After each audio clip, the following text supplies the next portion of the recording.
Welcome back. We're very color coordinated today. That's true. It's We did not plan this, but we've done it.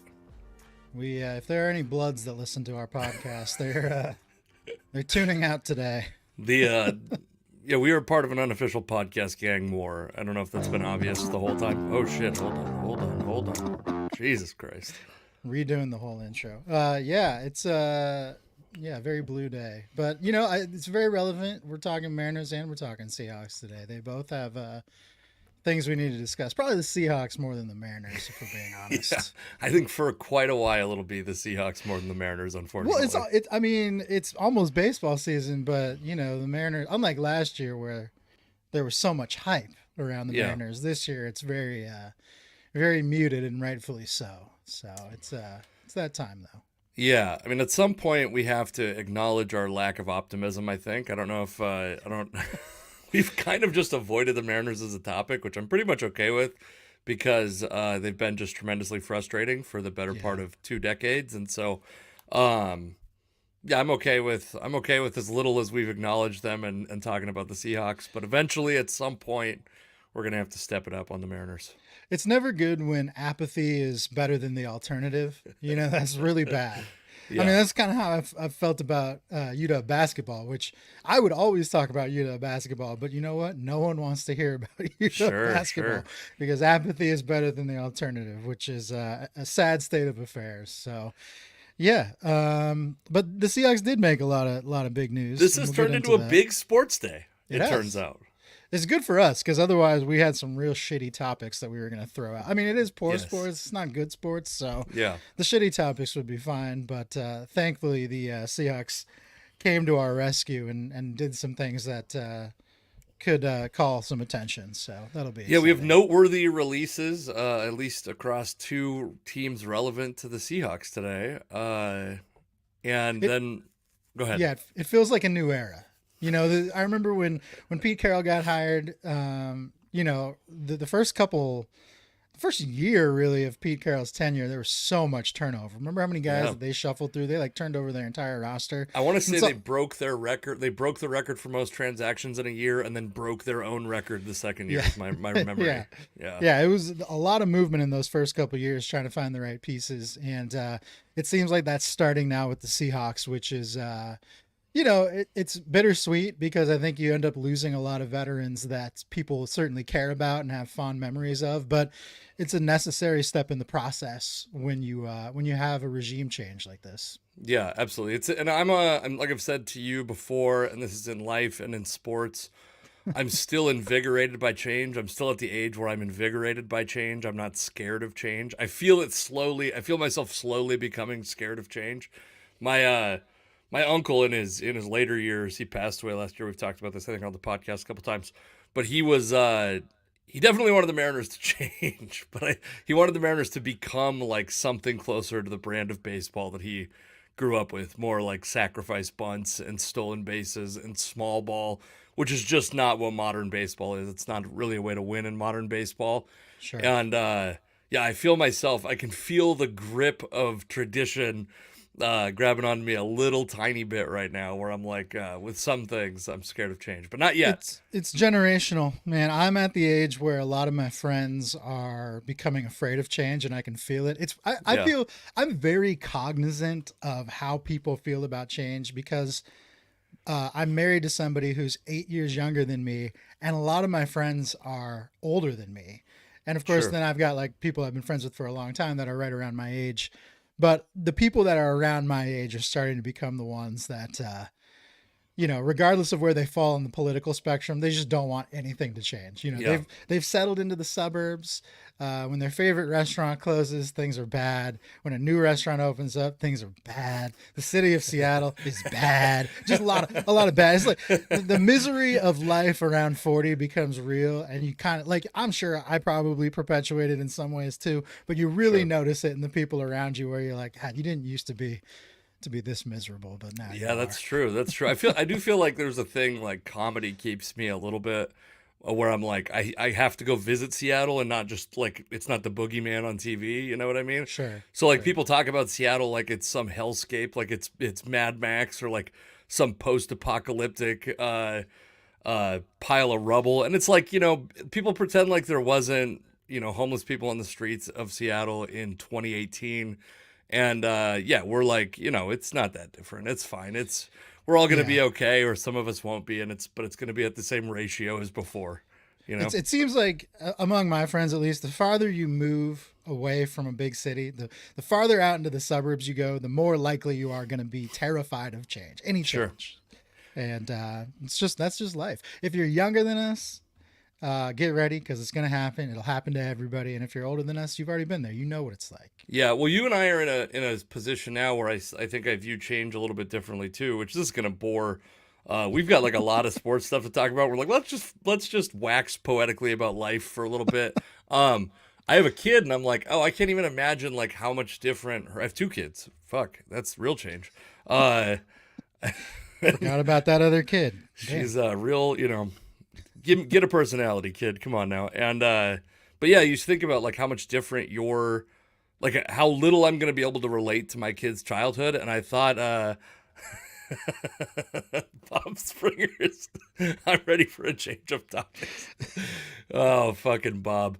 All right, we should get into sports stuff, but anyways, whatever. Things are scary. The whole world is weird, and we'll get there. It'll be fine. We're all gonna be fine. Bob Springer, by the way, texted me this morning to tell me that he's or messaged me. I don't know if you are a real stickler on the line of demarcation between texting and DMing, but he sent me a message. I use a lot of Facebook Messenger, so nobody messaged me this morning when Facebook was down and the world was in a panic.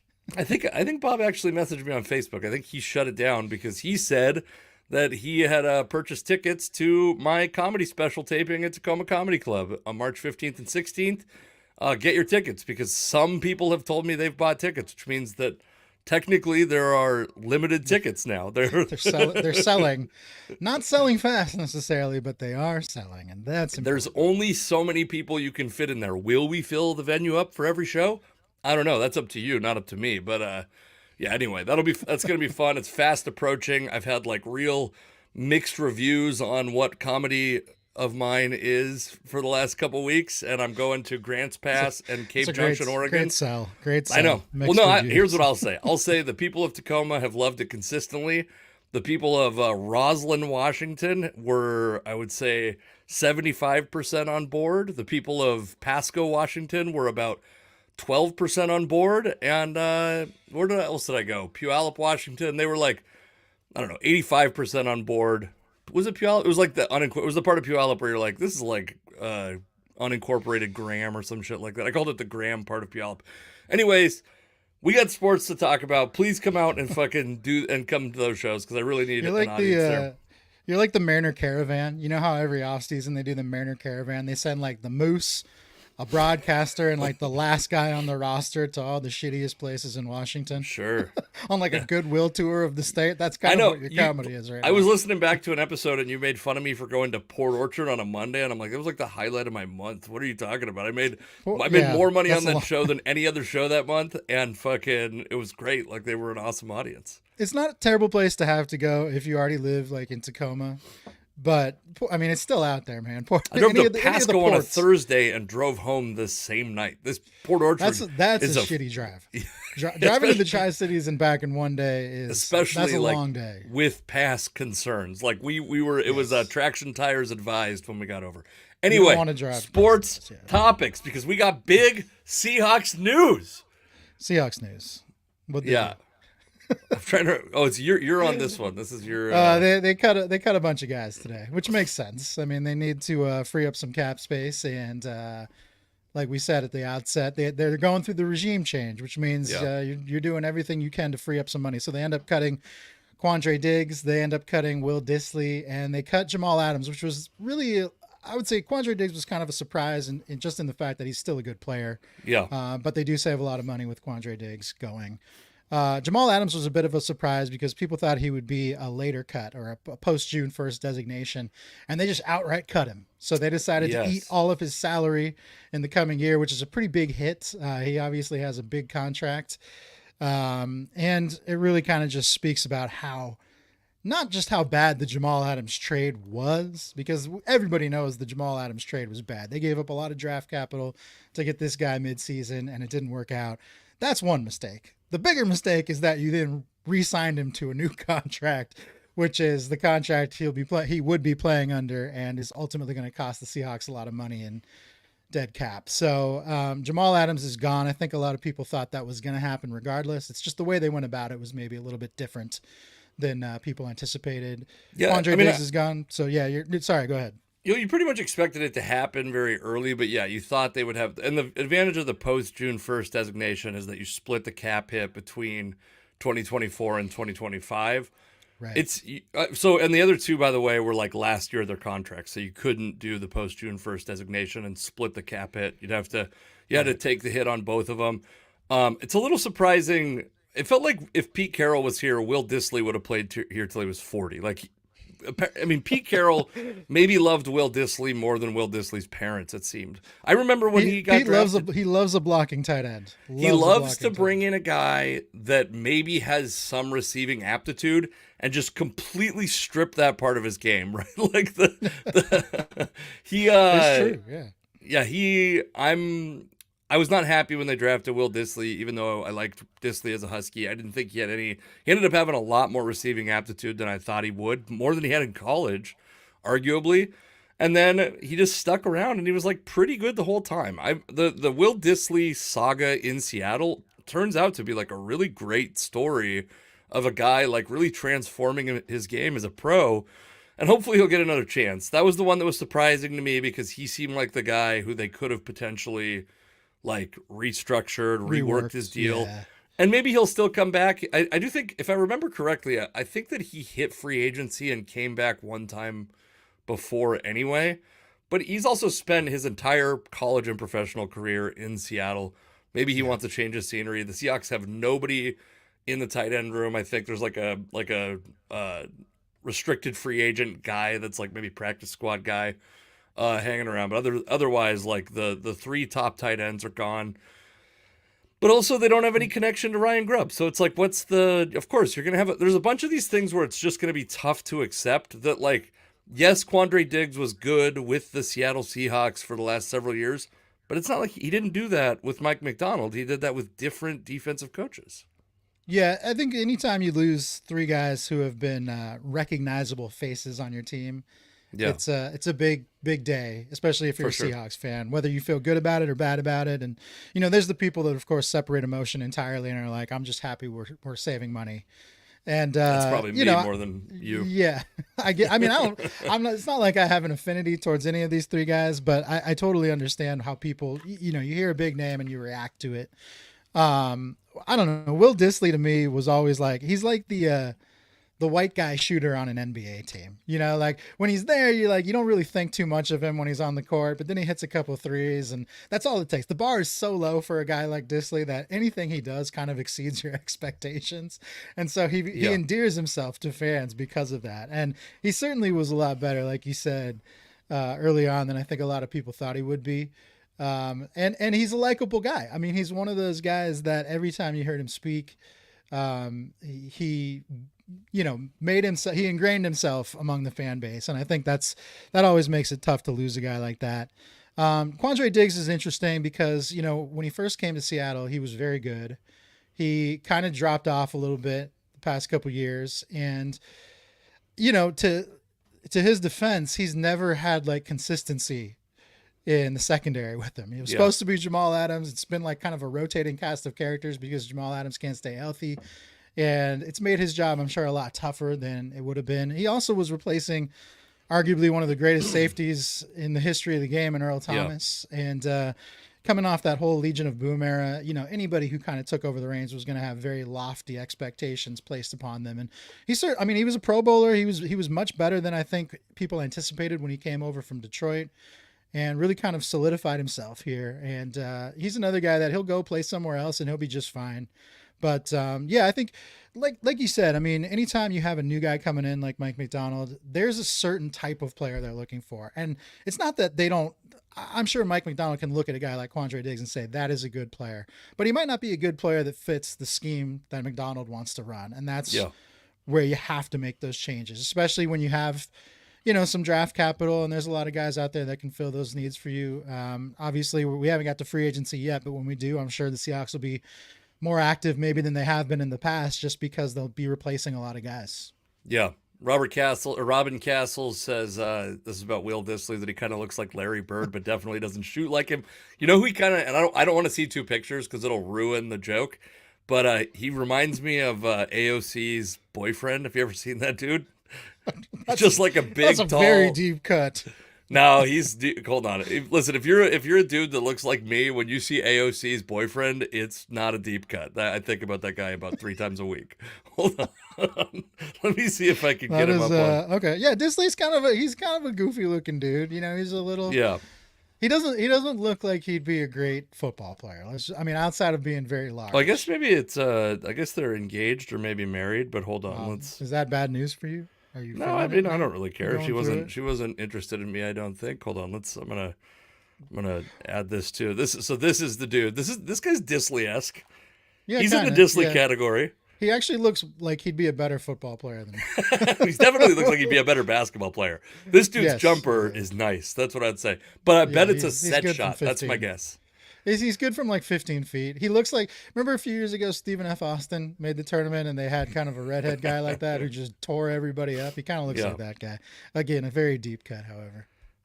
Listen, you make it a deep cut. That's only because you're uncultured, I guess. I don't know. I guess I don't know enough people. Have you ever had, speaking of semi-famous people, I guess, have you ever had like somebody famous unexpectedly show up to one of your shows? Maybe you haven't, but like, ooh, that's a good question. I've definitely had people that I didn't know were going to be there, but I've had like, I've invited people that I was surprised they showed up.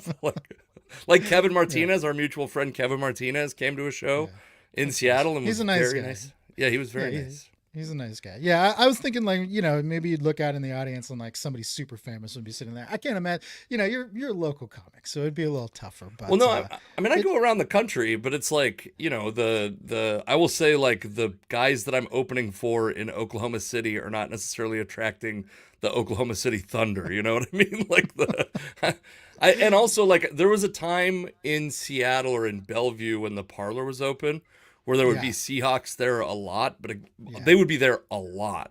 But I was barely working that club when it got shut down. And then, but I wrote a couple roast jokes for a roast they did of the Seahawks. I was hoping that stuff would keep going, and it stopped.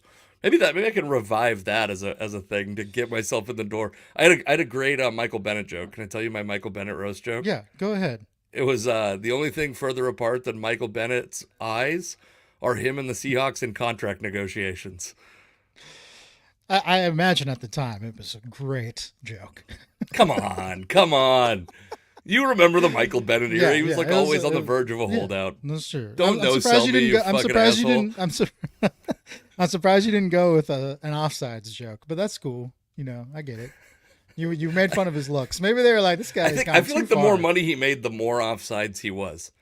So yeah. True. Yeah. I mean, we got to move on topic wise, but I think like Diggs is the best player of that bunch in my opinion, and I don't think that's controversial. He's the guy that they'll probably miss the most. Theoretically, you got to give the new coaching staff till they prove otherwise the benefit of the doubt that they know what they're doing. If this dude's such a defensive genius, you think he's going to be able to replace Quandre Diggs in some form. Also, Julian Love, if I recall, is kind of a hybrid between the two safety positions. And he's still on the roster, so I think that there's like a pretty good chance that they have some ability to just like get the best player for the right contract and not have to be like beholden to getting a guy to replace Quandre Diggs. And Julian Love was really, really good last year. I mean, he exceeded all expectations, and he might not do that again this year, but hopefully he can come close. Yeah. So the next topic we have on our list is the NFL Combine, including, I think there was like a couple, like almost, there was double-digit Huskies. I want to say it was like close to 15 Huskies in attendance. A lot of UW players, yeah. And this is, I've been waiting for this moment to talk about Jack Westover, assuming that I would have a chance to talk about some measurements, and he shows up with an injury, could not work out, did, I think interviews and stuff like that. I want to say a thing about Jack Westover that we never said because we were kind of in the fog of sadness about the national championship loss. Yeah. There was a play in that game. He had like really clutch catches all down the end of the season and throughout the year, and he's obviously shown like athletic ability. But there was a play where he ran down a would-be, I think, pick six. And in that moment, I was like, that dude is gonna get some run on an NFL team, whether it's special teams or whatever. Like that Sure. guy, he is not an NFL prospect by production. What he did with the Huskies does not scream a dude who's like definitely, but he's a guy who's like a tight end, big body, is going to be able to play special teams, and is going to play hard. Is he going to be a guy that catches 700 balls in his career? Almost certainly not. But will he be a guy that probably gets like 5 or 6 years? Could he be special teams slash third tight end, whatever? I think that dude's going to play in the NFL. It's funny that you didn't like the draft pick of Will Dissly, but you really like Jack Westover, because to me they're like very similar. Oh, guys. I think they're so different. I think they have different skill sets, but when you think about just the type of guy that they seem similar. I think to you're me. just racially profiling these guys. It's just like one tight end versus another I see white a big tight end. white tight end, and I'm like, yeah, that's the same guy.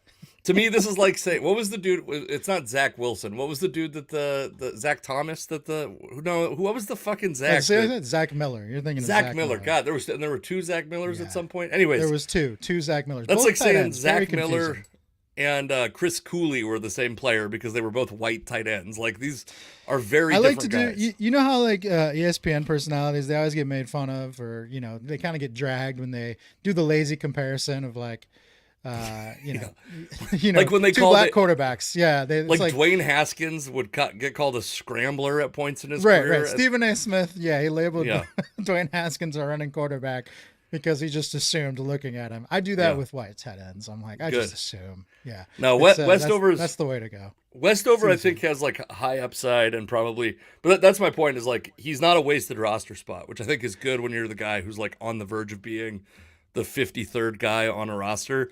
Right. A guy that can play special teams will beat out a guy that can't play special teams. So I think he'll stick around for a while.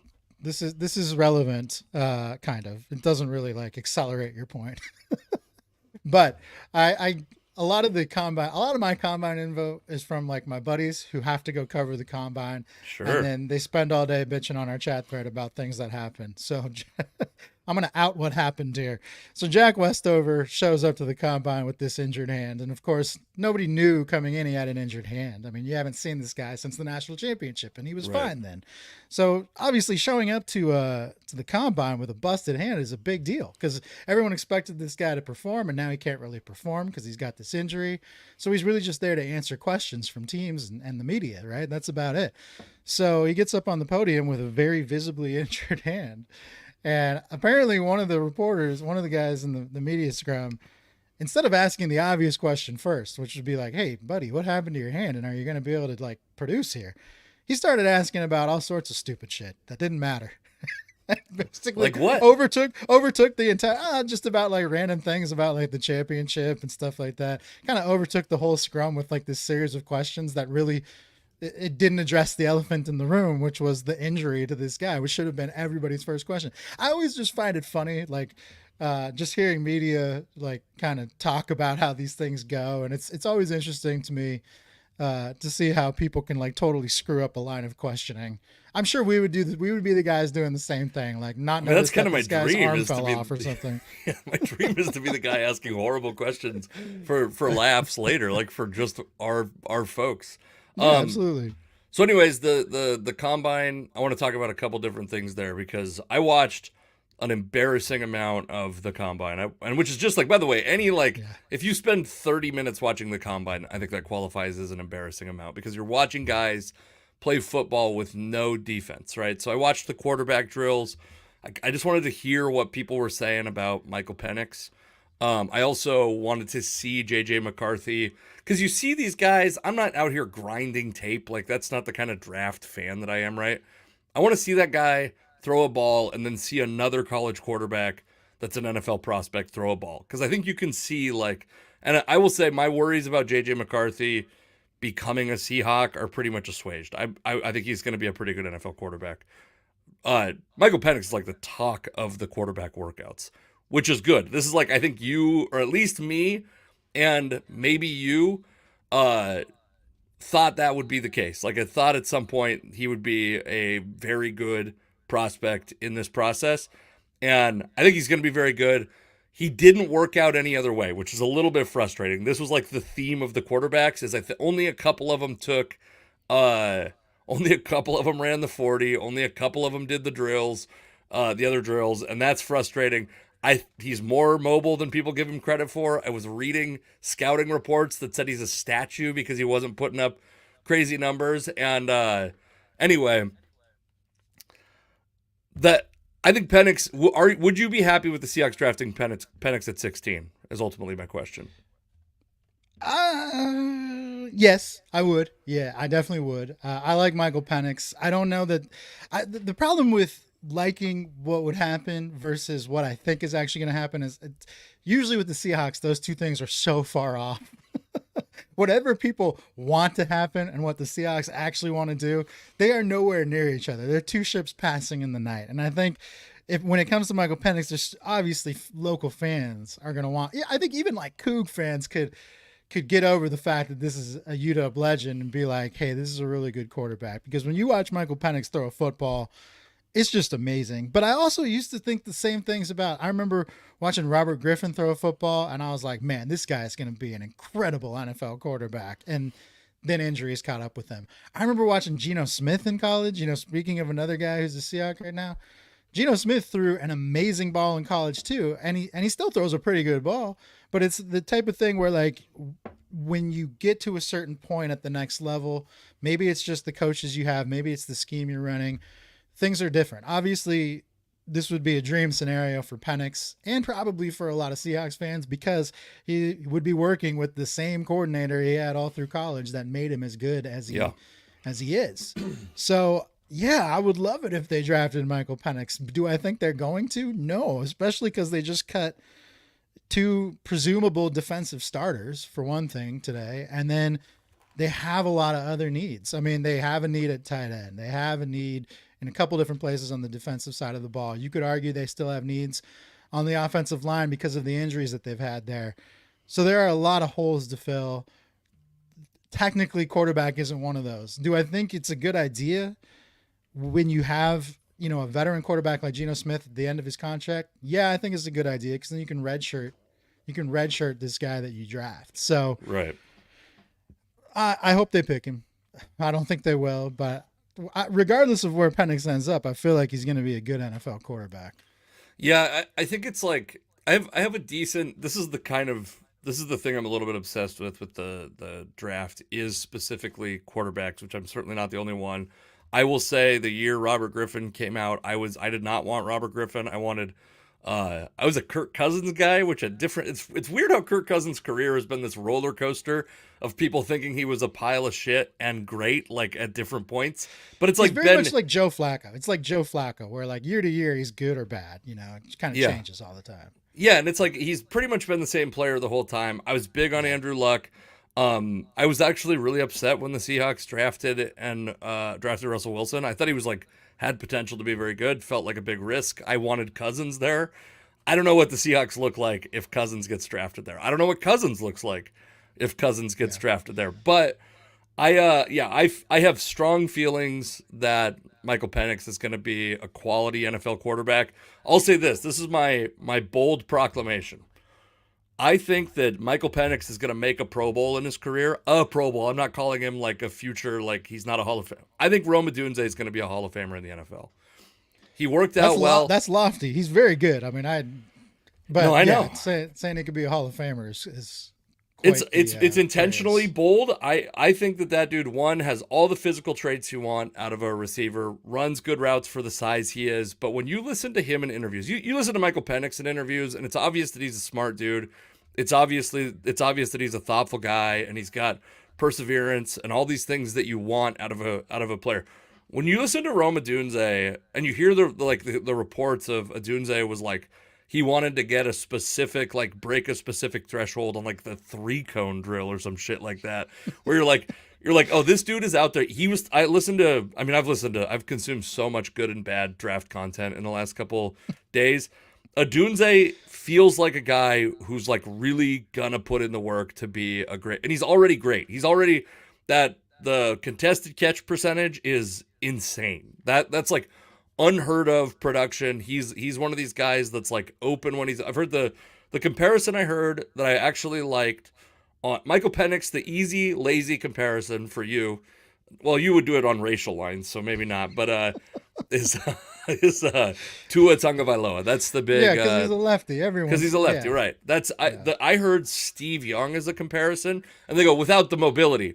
And Well, then it's not Steve, Steve Young. That's well, Steve Young. Well, first off, he has more mobility than people think. I think we're going to see that on his pro day if he runs. We're going to see that he has more mobility than people think. Stephen A. Smith already has him as a scrambler. So Had him as a scrambler out of the womb, it turns out. But no, but Steve Young, yeah, he ran a lot early in his career, and Penix doesn't really. Penix runs when he has to, but yeah, he what? is quicker. He's quicker than you think. It's kind of like what Aaron Rodgers. Aaron Rodgers used to always be like, he ran when he had to, and when he ran, he was a lot quicker than you would think. Brock Purdy Sure. does it today a lot. It's like when the guy has to run, he runs for like 20 yards, and you're like, that's a pretty good scramble. Yeah, yeah. I think there's not going to be a lot of designed runs for Michael Penix, which maybe Nah. I suspect back in these are like old school. I mean, Steve Young is like old school West Coast offense quarterback. Yeah. They wanted mobility, but not necessarily a scrambler. They wanted mobility behind the line of scrimmage, inside the pocket, etc. So that was like I thought that was an interesting comparison for like young Steve Young as a prospect. They're not saying he's going to become a Hall of Fame quarterback, but that he was Yeah. a comparable prospect. This guy who's just a prolific passer with some mobility, and then of course left-handed Yeah. is a big part of that. Yeah, the interesting thing about just drafting a quarterback as a whole in the NFL, man, it's so much more than talent with these guys. It's a lot of it is just personality based. That's why I think the combine for a lot of these players plays such a huge role because you get a chance to meet with all the teams, all the front office personnel, and you have to imagine that the Seahawks and Penix would have a personality that fits. He didn't even meet with the Seahawks when he was at the combine, and people that kind of raised some eyebrows. But you would have to think they know everything they need to know about Penix already because of the connection he has to Ryan Grubb. So why waste your time?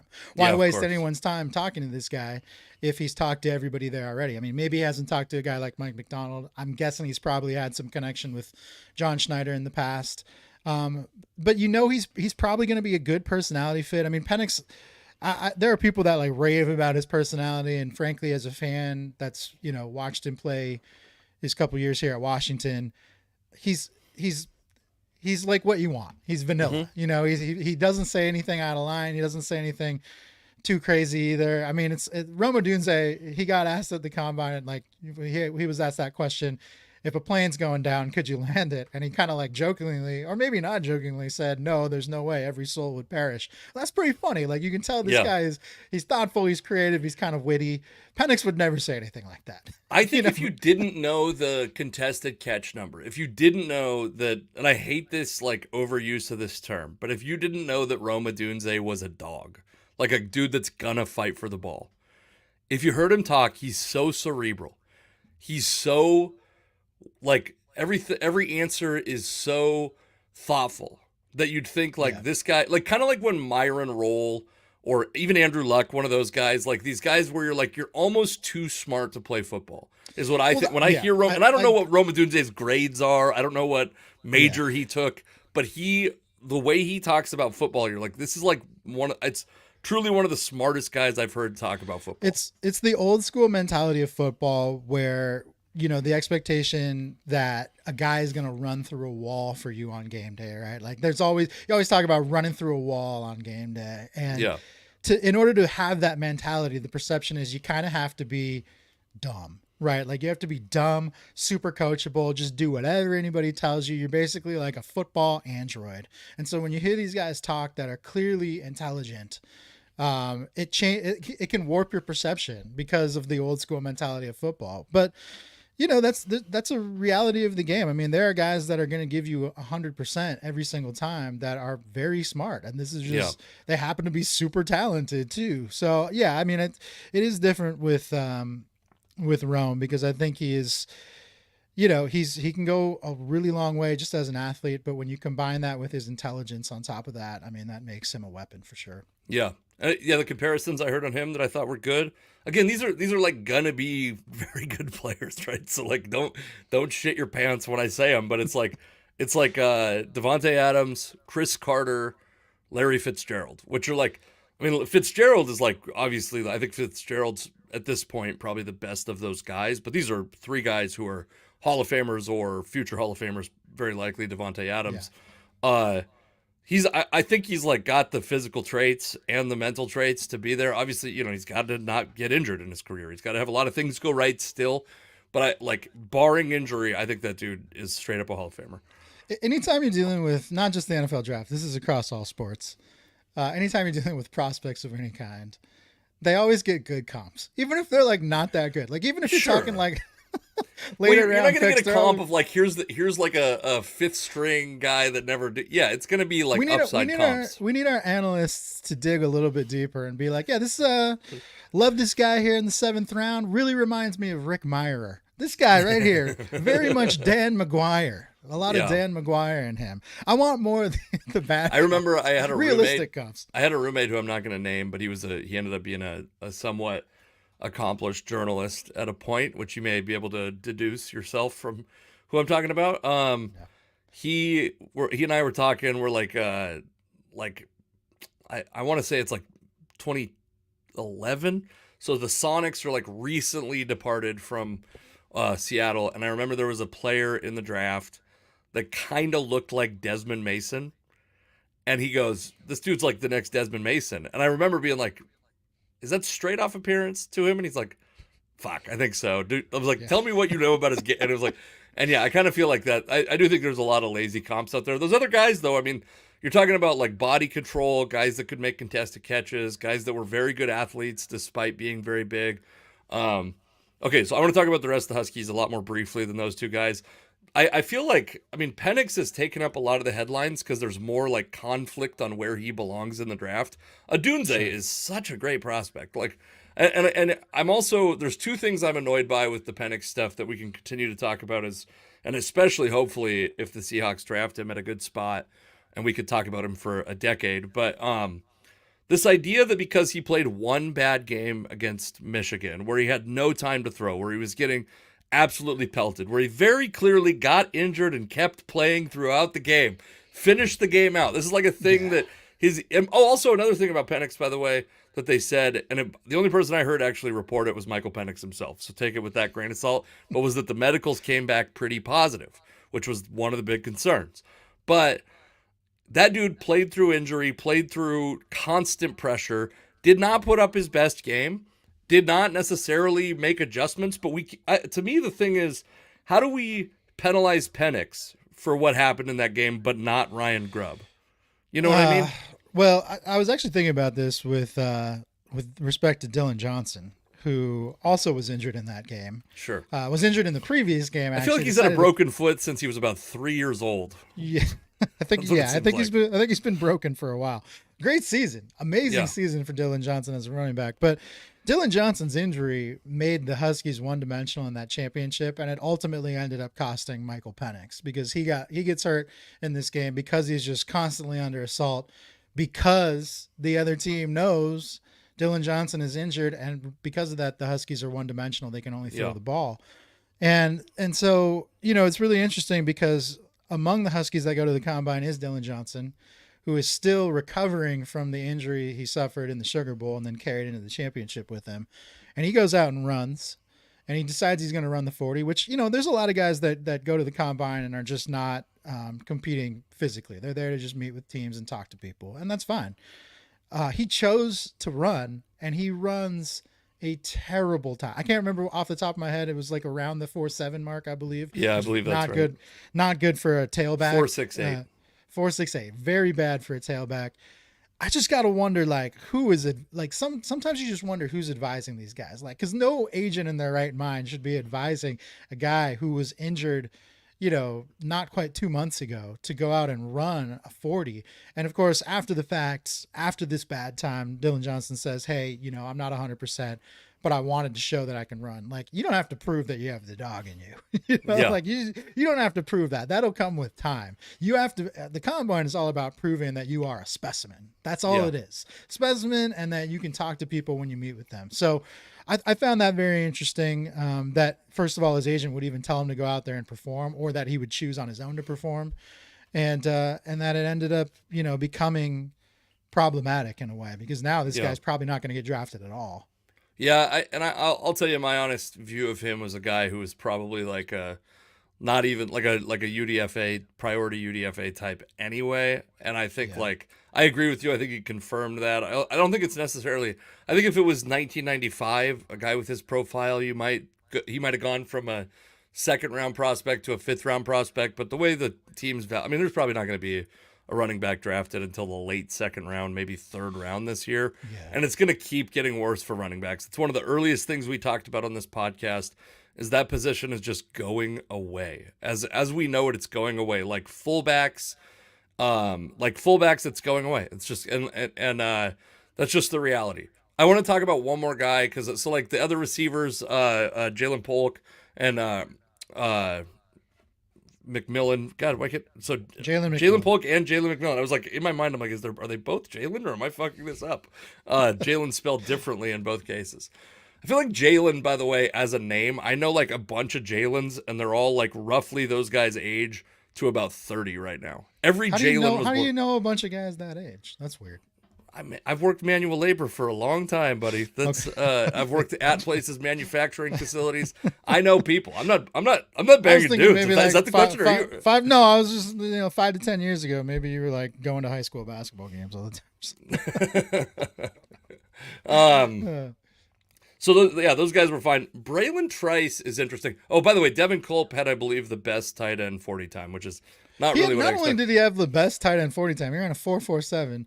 He had like one of the best times like across positions. I mean, he was amazingly fast. And he was never like at Washington. He was like an okay tight end, but he was never like that. I mean, he's just going to get drafted on his measurables alone.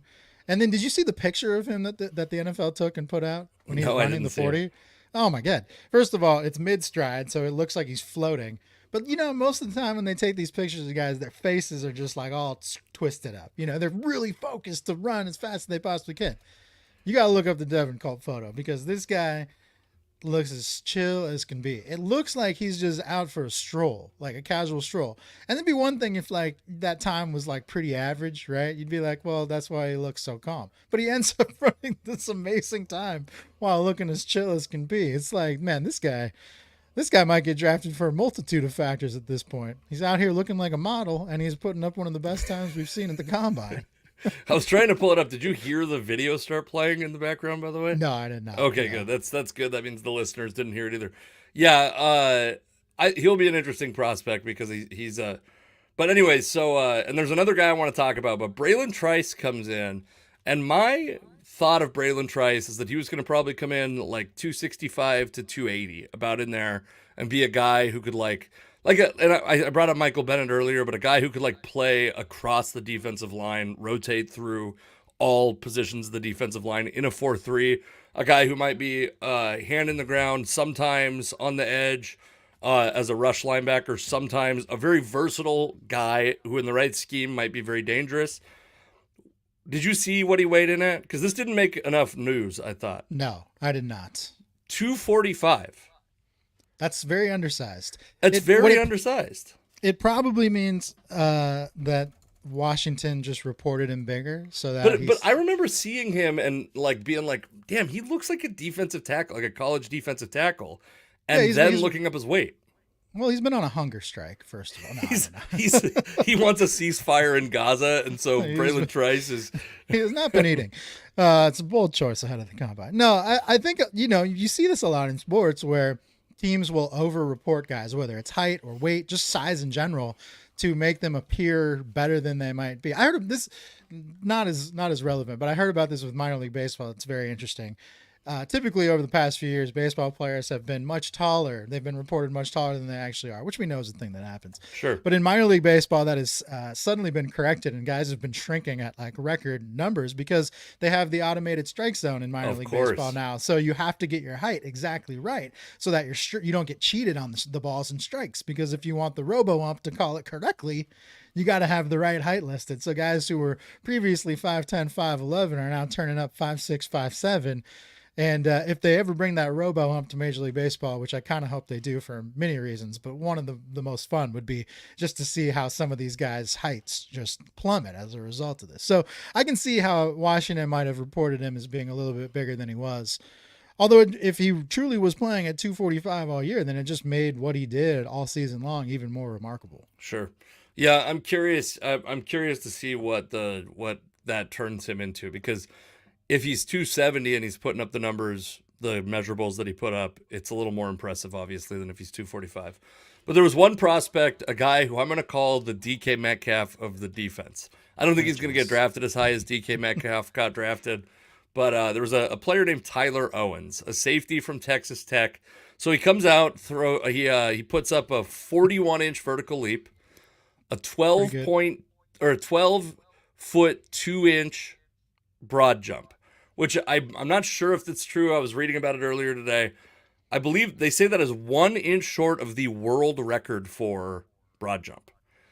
This dude, then you read his scouting report, and he's got like top end speed, plays downhill, can cover like corners in the, a lot of this stuff that you're like, man, I really want all this stuff out of a safety.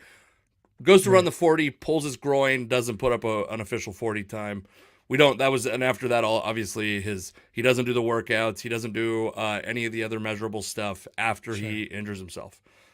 What made Tyler Owens noteworthy? You hear all this stuff about him and you're like, God, this is a guy the Seahawks should really be prioritizing.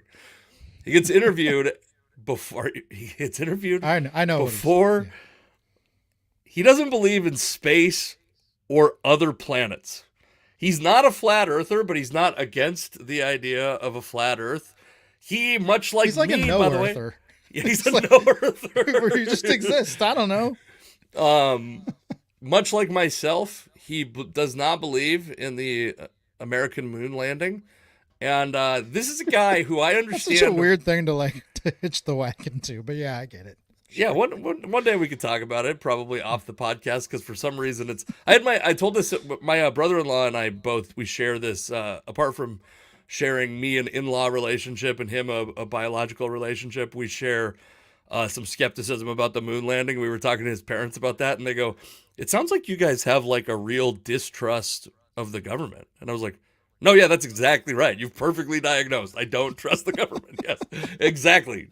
Absolutely correct. Anyway, so here's what I'll say. Physical traits, seems like a guy you'd love to have on a football team.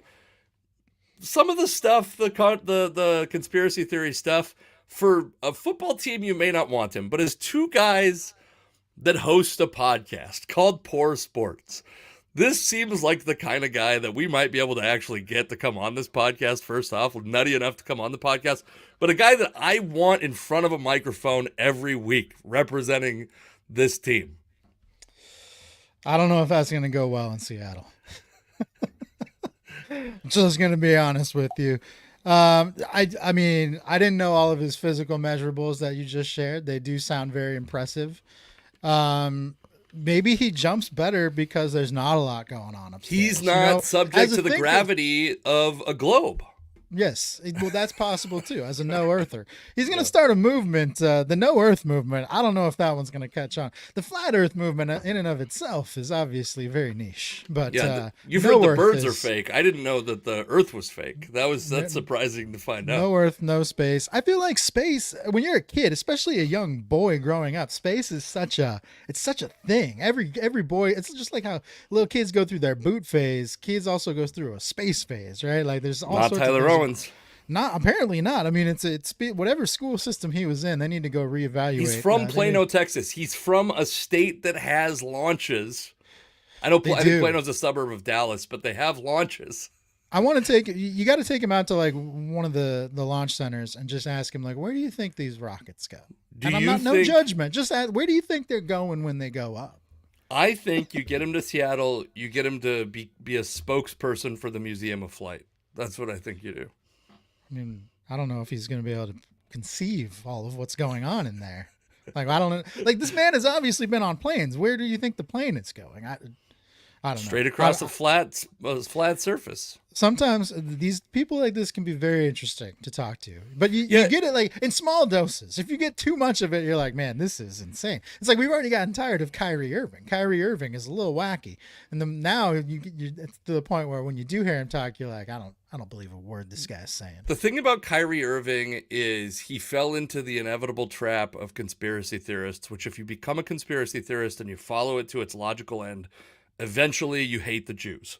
It just has to happen at the end of every conspiracy theory. Is somehow that's at the how end, it goes. Huh? Somehow at the end, those guys always hate the Jews. So Tyler Owens, please keep it together. Come to Seattle. Don't hate the Jews. You got to pull back the conspiracy theory. You got to you really got to reel it in. Like I say, ramp it up. It's like when Carl Everett didn't believe in dinosaurs, right? Yeah. Like he was just like, I don't believe in dinosaurs, and then he left it right there. That's all he said. Now he was a dick. People didn't like him because he was mean. He was just not a very nice guy, an easy guy to be around. But he kept the conspiracy theories to a minimum. You got to, if you pick one, you mention it once, you never mention it again, people can live with that. If you're Kyrie Irving and you're talking about it all the time, people are going to turn on you. So best of luck to Tyler Owens. I hope it all works out for him. Or not. If he really believes in these, then I hope it doesn't work out for him. I'm glad he's just unearthing truths. Speaking of the dinosaurs, there's a comedian named Nate Bargatze you're probably familiar with, who and there's another comedian, legendary but passed away, Patrice O'Neal. And yes. One year, this is not my story, obviously, but one year Patrice O'Neal was having a barbecue. This is like a legendary story about Nate Bargatze and Patrice O'Neal. One year he's having a barbecue. Nate comes over, he starts talking to everybody about how he genuinely believes the earth is only 6,000 years old, that dinosaurs aren't real. The next year, Patrice is having another barbecue, and one of Patrice's agent or something is like, hey, Nate, you made it really weird last year. Patrice doesn't want you at his barbecue. And then, Patrice, that was like, where's Nate? And he's like, well, I thought you wouldn't want him to come. He's like, no, I want that motherfucker to come every year. I want to hear about that stuff every year. Like, that's kind of the way I feel about Tyler Owens. Once a year. Yeah, if you hear about it once a year, you're like, all right, it's entertaining. I'll take it permanently. Get Tyler Owens to Seattle in some form. Okay, we can move on to the other big news. By the way, Bob Springer made a bet with me, or not really a bet, but a challenge to get you to not talk about Russell Wilson being released for the first 30 minutes of the podcast. We've made it nearly an hour. Bob Springer, I did it for you. What do you win? What do you win in this Nothing. bet? I don't know. I think it's probably a pride bet. That was it. Hopefully oral sex. I don't know. Yeah. Good luck. I hope it goes well for you guys. I'll do this topic. Tee it up. So we knew this was coming. We didn't know for sure exactly how it would happen, but Russell Wilson got released or has been notified. All these guys, by the way, I don't think they've all been officially released. I think they've mostly been notified that they will be released by their teams, sure. Which is a little bit of a semantics argument. But Russell Wilson is going to be released by the Broncos. It was pretty obvious that there was no way they were going to be able to trade him with his contract unless they took on a huge chunk of his salary. But even then, he had a no trade clause and no incentive to help the Broncos at all. This is the way the Broncos have treated Russell Wilson this offseason has made Seattle fans who have really a predisposition to not be sympathetic to Russell Wilson very unsympathetic to Russell Wilson. It's really turned... I think most fans are against the Broncos on this. And there's a part of this that you and I haven't talked about, which is, so they're going to take on $85 million in cap hit. Trading for Russell Wilson has had bad results for the Broncos. It's possible that there's been no worse decision in this than Sean Payton's decision to become the coach of a team that was led by Russell Wilson, and the Broncos hiring a coach who was going to conflict with Russell. And also, by the way, painting themselves into two corners with those guys because they gave up draft picks for Sean Payton. They're paying him a ton of money. Russell Wilson, they gave up draft picks for. They're paying a ton of money. And then these two guys get into this apparent power struggle. And now Sean Payton is 62 years old, coaching a team that's going to be, they're going to be missing 20% of their cap space for the next 2 years and have no answer at quarterback unless you think Jarrett Stidham is somehow the answer. Yeah. I don't know that there's been, it's to me, it's not even a question. Jamal Adams is not even a question compared to this move by the Broncos. Yeah. I mean, there's never been a worse trade in the history of the NFL than the Russell Wilson trade. It's definitely one of the worst trades in name NFL one history. that competes. You could say that Mike Ditka trading all his picks to draft Ricky Williams was pretty bad. There's been the Herschel Walker trade was really, really bad. But when you're talking about, those were running backs. When you're talking about a quarterback who's supposed to be the face of your franchise, this is what happens to poorly run franchises. If you can't, and this is why the draft becomes so important. If you can't find a quarterback in the draft, and the Broncos they tried very hard to find a quarterback for many years in the draft and could not do it. Well, you end up having to throw money at the problem, and that's what they did. They threw money at Russell Wilson to be their quarterback. Their mistake, that in and of itself was probably a mistake. We now know didn't work out well. But to compound that problem by throwing a ton of money at Sean Payton as your coach makes it even worse. Because now not only are you paying Russell Wilson to go away, you're paying him a lot of money to go away, you're still paying Sean Payton more than I think he's the highest paid coach in the NFL. If he's not the highest paid, he's definitely one of the highest paid coaches. So you're paying your coach a ton of money to suck as well. So This is a problem. It's so funny to me because in the NBA, man, coaches get fired every other day for sneezing in the wrong player's direction. If a star player on an NBA team just has one bad day with his coach, that coach is going to be fired very shortly. In the NFL, teams choose to side with the coach over the player in many instances, and it doesn't often work out. Why do you keep siding with your coaches? I understand if the player that you're turning your back on is not very good, that's one thing. But when it's a guy who's proven himself, and this is maybe the only time I'll ever defend Russell Wilson, so enjoy it while it lasts. But when it's a player who is proven to be a capable quarterback in the NFL, to just throw that money away seems very foolish. Yeah. You could say that Russell Wilson's first year on the job in Denver was bad for many reasons, but I think one of the primary ones is he had an incompetent head coach. A first-time head coach that really didn't know what he was doing, and as a result, his offense just did not work for Russell Wilson. Last year, Sean Payton comes in. Russell improves. He's much more like the Russell Wilson we're used to seeing in Seattle. And so to just notice that there was that much of an increase from one year to the next shows you that this guy can actually still play. So for Sean Payton to just say, hey, I don't really care, we're going to go in a different direction because I want to, I understand it. I understand why he would feel that way. But with the finances involved, you cannot just pay somebody that amount of money to go away and expect to rebound anytime soon. I don't understand how when you're paying somebody that much money to not play for your team, how are the Broncos supposed to get better anywhere in the near future? Sean Payton might get run out of town before his contract is over because it's going to be very, very hard for the Broncos, especially in that division, to perform well. There's just no easy way unless they strike gold in the draft. It's also a guy that has shown a willingness to leave when shit gets tough. He left New Orleans before cap hell finally hit, right? And he's created this cap hell. And I want to talk about one. There's another part of this that's kind of an underappreciated fuck up by is it George Patton or Patton? I think it's either Peyton or Patton. I can't remember which one. It's Peyton. Gotcha. It's like a normal sounding last name that he spells like an idiot. He did it himself. He's from California, which makes me think that it's possible it has a Spanish pronunciation, but no, it's definitely Peyton or Patton. I've heard it a few times, but I can't remember which one off of it. Doesn't matter. George P. Jorge Patton. Jorge Patton. The fuck up that he really made was when he hired Nathaniel Hackett to try to lure Aaron Rodgers to Denver, and then swung and missed on Aaron Rodgers, and just went well, they made that decision without the quarterback in place. Yeah. And then they were then they brought in a guy it's just compounding fuck ups. Any two of those three mistakes would be franchise destroying. But now you have this yeah, it's like all the let's say they go draft JJ McCarthy, which they probably will have to, or they'll have to draft somebody because there's no other real method they have of acquiring a quarterback because they don't have a pick until the third round. They don't have any cap space. I mean, they probably have some cap space, but they don't have a ton of cap space. They got these two enormous cap hits, but you don't get any of the benefit of the cheap quarterback rookie contract because you got $45 million, on average, it's like what 37 and 49 or something like that. That are. I mean, it's just an insane mistake, and I just can't imagine. Again, like you said, you get to the end of these 2 years where you're in Russell Wilson purgatory.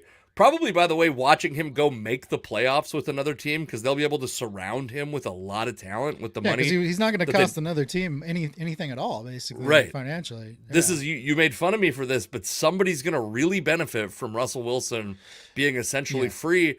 And at the end of that is, do you still want Sean Payton to be your coach? And does Sean Payton still want to be? He's going to be 64 or 65 years old when that time comes around. I mean, this is really for Sean Payton. It's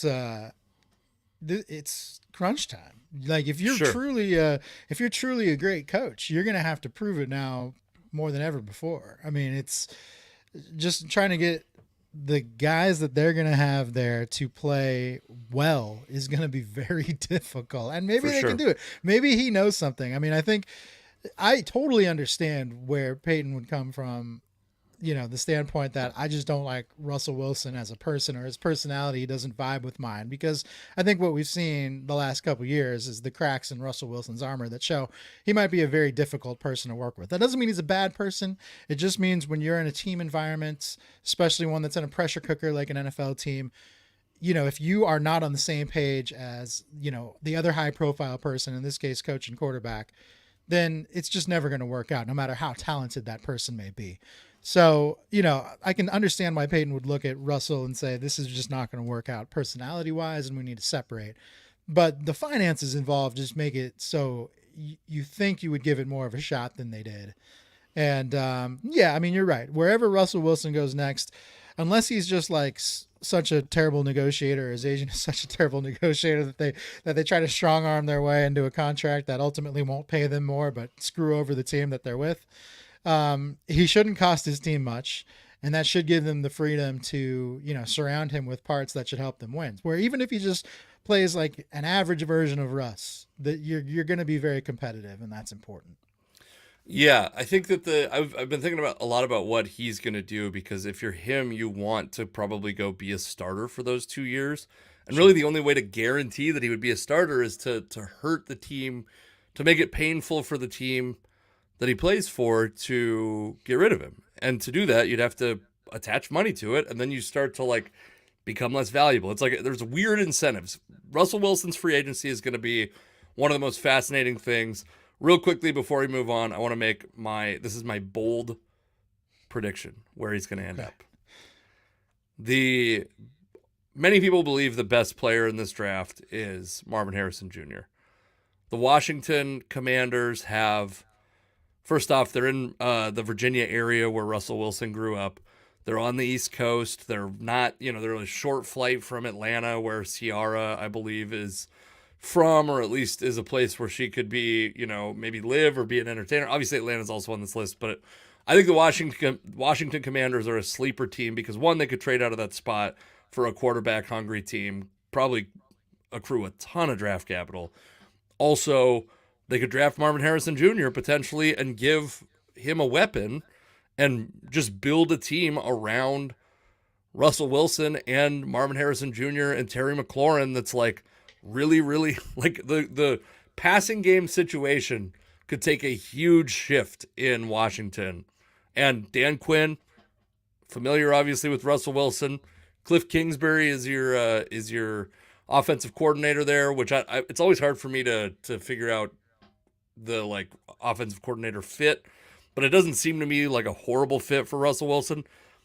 And he could be taking the Washington Commanders to a Super Bowl. I mean, they're also in the NFC, which makes it and probably outside of having to get through San Francisco, a somewhat easier path to a Super Bowl. Yeah, I mean, you're right. That's definitely a possibility. I guess it just comes down to what Dan Quinn thought of Russ when they were together in Seattle. And granted, Sure. Quinn had the luxury of being with early Russ, young Russ, who, by all accounts, was much easier to work with than later term Russ. It's also possible Um, that present day Russ will be easier than 2023 and 2022 Russ because he has to be. I mean, what you're basically saying is that this process would have humbled Russell Wilson. I don't think we've ever seen anything from Russell Wilson that indicates this guy But can be humbled. but what did you That's, I see mean, from that's Baker Mayfield that made you believe he'd humble himself and go be a backup somewhere and do I whatever? didn't. I never thought he was like. I didn't. Never thought he didn't have the stories that came with him that came with Russ. I mean, he seemed to be generally well liked by his teammates and his coaches. So whether you might think he's a little bit bombastic in the way that he like presents himself, I think but he's Mr. Bombastic. Mr. Boombastic, he's very boombastic. But the people that were around him seemed to like him. So, and obviously I would have to think Dan Quinn would trust Pete Carroll's opinion if he talks to Pete and John Schneider and they're like, dude, don't do this, then obviously that would change things. So you're right. I mean, if Russell was just a model citizen, everything you want in the locker room, if he was like what Geno Smith is, then the finances would make it a no brainer that all these teams would want him. But I think for a lot of these teams, they're going to have to see what version of Russ they're getting in Sure. order to decide if this is the way they want to go. And I think, like you said last week, I think the most likely scenario for Russ is that he's just constantly going to be on these 1-year deals for a while, just bouncing from team to team. This is, by the way, an absolutely perfect, an exact identification of where this picture is from. It's not my picture, by the way, but my. Have you seen this Griffey mural before? I've seen it, yes, not Yes. on your background, but I have seen It's it. been. It's literally. I think it's been my background, by the way, for like 12 straight episodes. Like it's. Yeah, it's been a while. Yeah, but it's. Anyway, Stu Disten has accurately and perfectly identified where this is, which is the hot dog cart between the light rail stop and the ballpark on the way to T-Mobile Park. All right, do we? I don't know if we talk about Russ enough. Do you have more that you want to talk about with him? No. Okay. Russ, I'm done with Russ. I think I'm going to skim over. KJ Wright is the linebackers coach for the San Francisco, or is the assistant linebackers coach for the As assistant of for yesterday, that was Niners. for the 49ers. And I just like, of course, go to the place that gives you a job. The fact that any players carry the torch of the Seahawks 49ers rivalry after their careers. Bruce Irvin tweeted out like basically, fuck that. Bruce Irvin has either tweeted or been the subject of some of my favorite tweets in Seahawks history.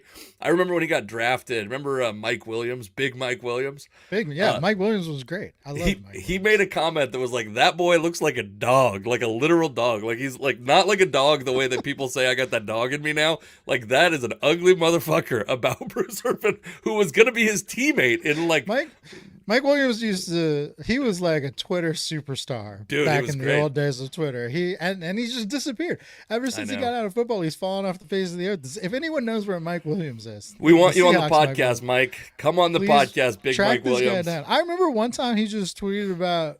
I remember reading one of his tweets about how he just got out of the shower and had to drop the kids off at the pool, and he's like, I hate it when that happens. And I was like, this guy is just, That's awesome. he doesn't care at all. If you know Big Mike Williams, get him in touch with us. Also, the original wide receiver reclamation project for Pete Carroll, a guy who And it worked out. Yeah. Yeah, okay. Anyways, KJ Wright, I have no animosity towards him. It's not going to change. Like, we're all still going to root against the 49ers if we didn't like the 49ers to begin with. And I hope that he has enough success there without the 49ers having enough success that he can be a coach of a team that I find less reprehensible. But, whatever. Take the job you can get. Like, if that's what you want to do. The Seahawks didn't offer him a job. They had a full staff turnover.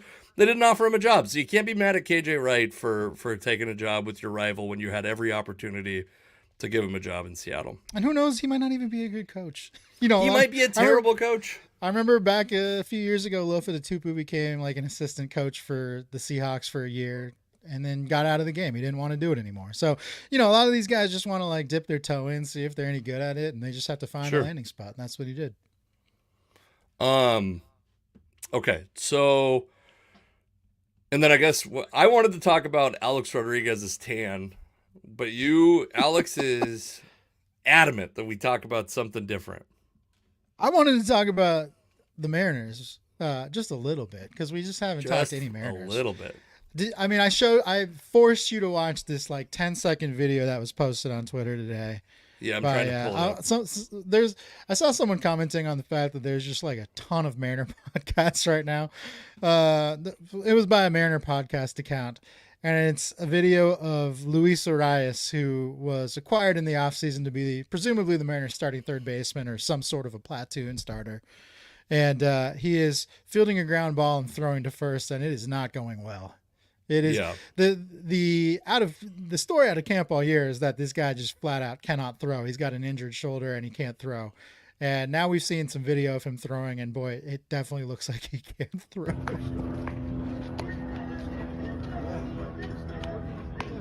Oof. Yeah, it's not pretty. If you're just listening and not watching the video, I encourage you to go find it. It's never good when you do like a triple crow hop before throwing the ball across the infield. That's bad news for one thing. Most outfielders don't even take that many hops. And then the actual throw itself is hard to tell on our video here, but if you go find the video on Twitter, you can watch it up close. It doesn't exactly have a lot of zip on it. It's definitely it's a a high short arm. archer. He's short arming it for sure. I'm a little less worried about this. Also, it's if he truly is injured, this seems like the kind of thing. If you can't make the throw across the diamond, you probably gotta be on the injured list or play second base, right? Like the the reason I want to talk about this is the Mariners did this last year with the guy. This is 2 years in a row that they've acquired guys that they wanted to make starters that cannot throw, and knowingly like come in knowing this guy has an injury or just something that's preventing him from throwing the baseball. Last year it was Tommy LaStella, who was a career second baseman. Not much of a he's an okay hitter. He kind of bounced around the major leagues and he was okay, but by no means would you acquire Tommy LaStella and think this guy is a guy we're going to plug into our lineup and count on every day. sure. The Mariners did that though, which seemed like a bad decision. Ultimately proved to be a bad decision. He was like one of the first regulars cut last year. How long did Colton Wong make it on the roster? He made it a lot he longer. made it like past mid-season. Yeah, or right around. that's one of those mid-season. salary related. Right. LaStella was retentions. gone he was gone like a month in. And after it became evident that LaStella wasn't going to be able to play the field the way they thought, the Mariners claimed he was going to be their starting DH, which again, not really known for his bat. So even that's a bold move. And now this year they bring in Arias many years ago was a top prospect. He was a top 100 guy with the Padres and then with the Brewers. People thought he was going to be a pretty good ball player at second base or shortstop. And over the course of his major league career, he just hasn't proven to be as good as anyone thought. He hasn't hit the way they thought he would. He's an okay fielder, but obviously right now, not so good. And so the Mariners acquire him from Boston with the intention of making him at least half of their starting third base position. They're starting third base. What? Platoon is you. what I Okay, call that's it. Other what I- people pronounce it incorrectly, I've heard. So he was going to be part of their third base platoon, which means you're counting on him half the time. And he can't throw the ball. So 2 years in a row, what are the Mariners looking for in ball? What are their scouts looking for? Like, yeah, I know this guy can't do half of what we need him to, but he's also not very good at hitting. So it seems very impossible appealing. to me that a team that had, like the Mariners when they had Edgar Martinez, it feels like the Mariners have gotten less out of the DH position than any team in baseball, and that is including, by the way, Phil Klingler, by the way, sweet hat day. We got a lot of comments on the hats, which I like. I'd never have thought about what I look like on a podcast until this one. And I'm like, oh, I actually changed. I had a shirt on that was like too flesh toned. I was like, it's gonna look like I'm doing this podcast naked. So I changed shirts and a hat to match. So Phil Klingler, by the way, very funny comic who I worked. He was the producer of the Roslyn show that I did, and bravely drove us over the pass with, let's say, the correct amount of Bodhisattvas in his system. But I went over the pass twice this weekend. One time. The final time with Phil Klingler. Anyway, Yeah, it seems like a team that like really benefited from having a great hitter at DH for a long time has just decided that it's going to be like didn't Jeremy Reed get some time at DH? Like there's been some really terrible DHs in The, AJ Pollock was supposed to be I believe part of the platoon last year. Who's like these yeah. are guys who are like glove first at least early in their career, like glove first players who you're suddenly making a DH just It cuz was you good when, yeah, they had a good run with Nelson Cruz for a couple years, but Yeah, that's beyond fair. that, yeah, That's fair. it's been a black hole since Edgar, which is it's been 20 years since Edgar played, so Yeah. it's been a long time.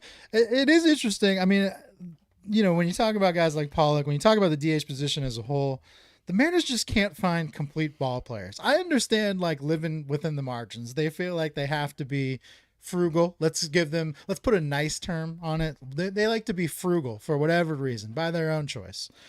They choose to be frugal, so they feel like they have to live on the margins here and find guys.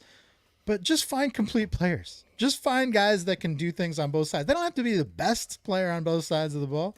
But like even a guy like Dylan Moore has been more valuable to this team than anyone ever thought. More out of necessity than, credit to Dylan Moore's ability. I feel like Sure. it's every year somebody goes down at a premium position, and it presents an opportunity for some of these guys who otherwise would be backups to play more than you thought you'd have to play them. And while that makes them look better than potentially we thought they'd be or exceed expectations, you don't really want to have to count on your depth guys to be more than depth. Good teams don't do that. Good teams, their depth guys are depth guys for a reason. The Mariners, every single year, it seems like their depth guys get like vaulted into these starting roles because they have to.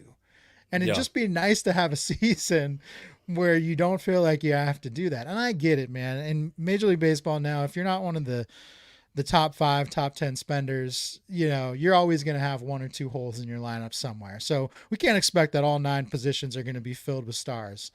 But boy, they just have not been able to find guys that can stay on the field or stay consistent, or they have like glaring problems that everyone sees when they bring them in, and then they count on them to be more than what even they would expect these guys to be. So it's just frustrating. It's frustrating as a fan to watch this cycle develop and then continue to happen over and over again. Like 2 years in a row with a guy who can't throw, really? And like it'd be one thing if it was a backup that couldn't throw, but you want this guy to be your starter, he can't even throw the damn baseball? Like, come on, man.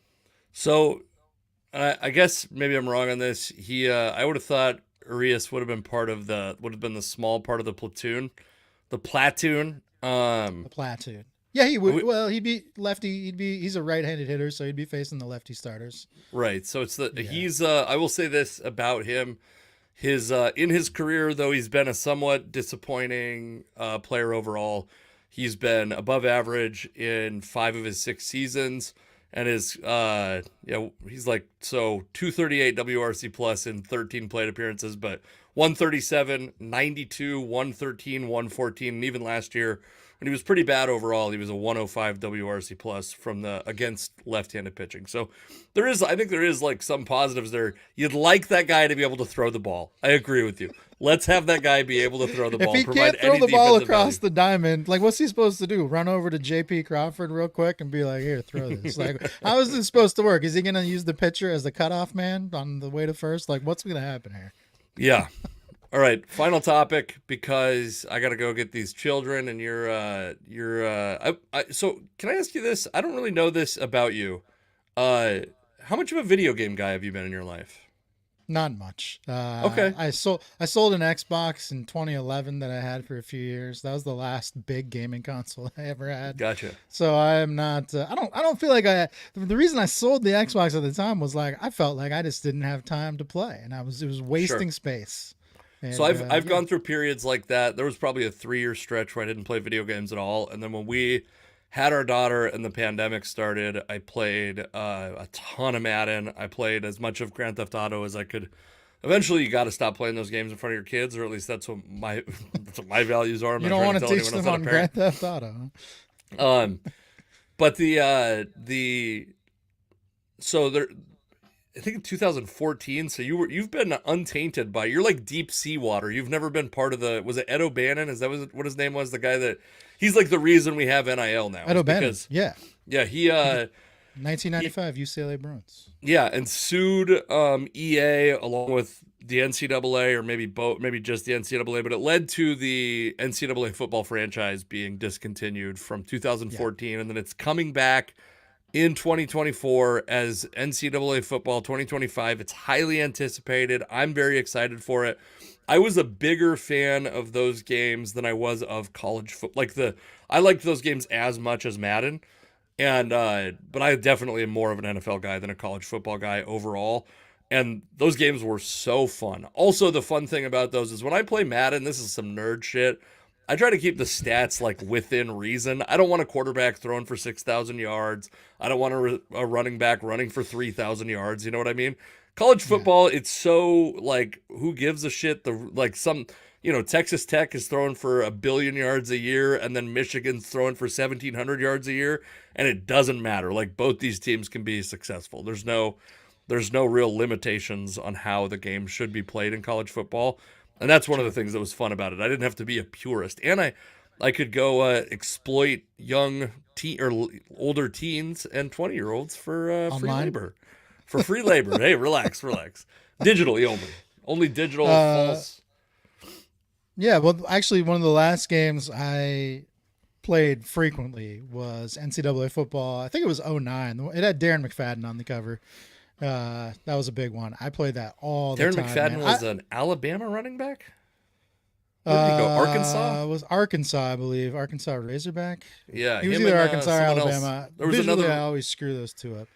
Anyways, Yeah, he had the Cowboy. The guy who ended up playing for the Cowboys for a few years was his running mate in the backfield. They were very good.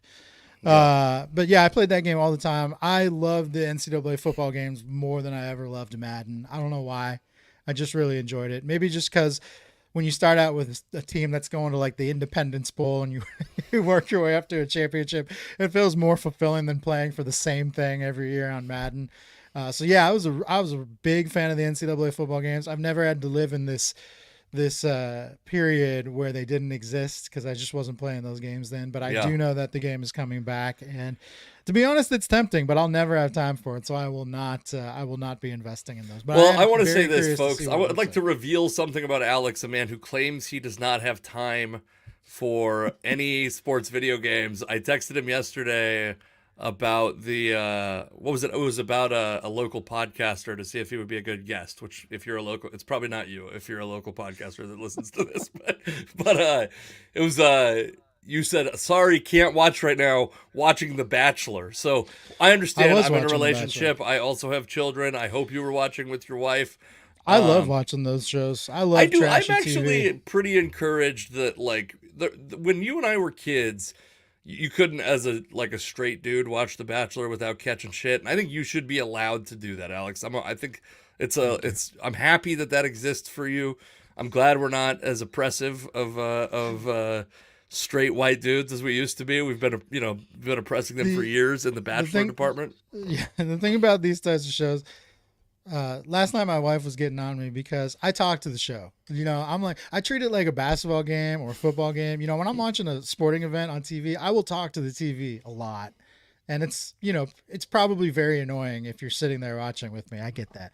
But now I do it with the reality shows. And I did tell my wife, look, you roped me into these shows and I'm going to watch it the way I watch it. I can't help it. This is just how I watch TV. I'm sorry, Yeah, but this is just how it's going to be. Yes, I'm going to yell at Joey the Bachelor for the next 2 hours if I'm sitting here watching it. And I'm not going to be the type of person that's like, I'm a reluctant watcher. Like I get roped sure. into it and then I have to watch. No, once I get roped in, I'm hooked.